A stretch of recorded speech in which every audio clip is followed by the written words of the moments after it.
দলে জায়গা না পাওয়ার অভিমানে পিএসজি ছাড়ার হঠাৎ ঘোষণা দিলেন গোলরক্ষক জিয়ানলুইজি দোন্নারুমা। বিদায়ের জন্য কোচকে দায়ী করলেন ক্লাবটির প্রথম চ্যাম্পিয়ন লিগ এনে দেয়া এই অন্যতম কান্ডারি। বিপরীতে দায় স্বীকার করে তাকে নতুন গন্তব্যের জন্য শুভকামনা জানিয়েছেন coach Luis Enrique. Man U, Chelsea কিংবা ইন্টার মিলানের হতে পারে ইতালিয়ান এই গোলরক্ষকের নতুন ঠিকানা।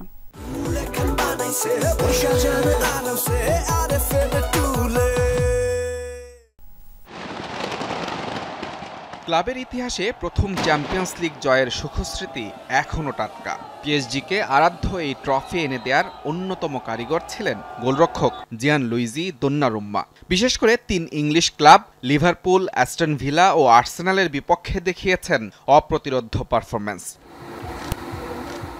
তবে সুখের সময় স্থায়ী হয়নি ইতালিয়ান এই গোলরক্ষকের। উয়েফা সুপার কাপে নামার আগে পেলেন দল থেকে বাদ পড়ার খবর, যেন বিনা মেঘে বজ্রপাত। নিজের ভবিষ্যৎ বুঝতেও দেরি করেননি দোন্নারুম্মা। ক্লাবটির সঙ্গে চুক্তির মেয়াদ 1 বছর বাকি থাকলেও তাৎক্ষণিক ইনস্টাগ্রাম বার্তায় জানিয়ে দেন পিএসজি ছাড়ার খবর। পুরো ঘটনায় পরোক্ষভাবে দায়ী করেন কোচ লুইস এনরিককে।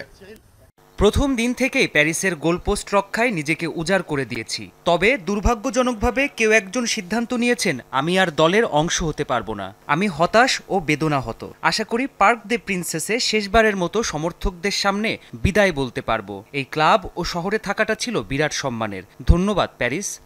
অবশ্য এমন ঘটনার জন্য প্রস্তুতি আগেই নিয়ে রেখেছিলেন পিএসজি কোচ। শনিবার লিল থেকে দলে ভিড়িয়েছেন গোলরক্ষক লুকাস শেভালিয়াকে, যাকে দিয়েছেন দলের 1 নম্বর গোলরক্ষকের জায়গা। পাশাপাশি দোন্নারুম্মার অভিযোগ মেনে নিয়েছেন এই স্প্যানিয়ার্ড। কোনো সন্দেহ নয়, দোন্নারুম্মা বিশ্বের সেরা গোলরক্ষকদের একজন। মানুষ হিসেবেও সে অসাধারণ, কিন্তু শীর্ষ পর্যায়ের ফুটবলারদের জীবন এমনই। এই সিদ্ধান্তের জন্য শতভাগ দায়ী আমি। দলের চাহিদা অনুযায়ী গোলরক্ষক নিতেই এমন সিদ্ধান্ত।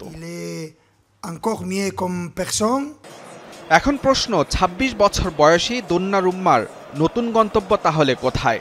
গুঞ্জন আছে এই ইতালিয়ানকে পাওয়ার দৌড়ে 2 ইংলিশ জায়ান্ট ম্যান ইউ, চেলসির সঙ্গে আছে ইন্টার মিলান। আনুষ্ঠানিক প্রস্তাব পেলে এই 3-এর যে কোনো একটিতে ঠিকানা করতে যাচ্ছেন দোন্নারুম্মা।